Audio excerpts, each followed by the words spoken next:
how to verify your Instagram account. Hey everyone, in this video tutorial I'll show you exactly how to get verified on Instagram and get that blue check mark right next to your username. First, open the Instagram app on your phone. Once you're inside the app, head over to your profile.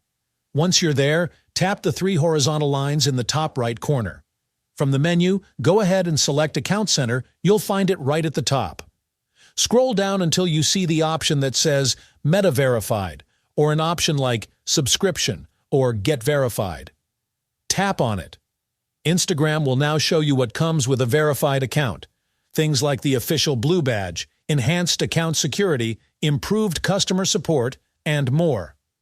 Tap Upgrade your profile to move forward.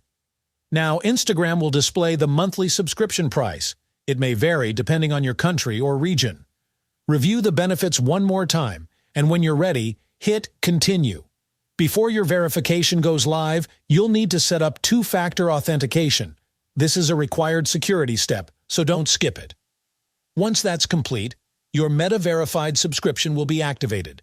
Go back to your Instagram profile and refresh the page. You'll see the blue checkmark next to your name.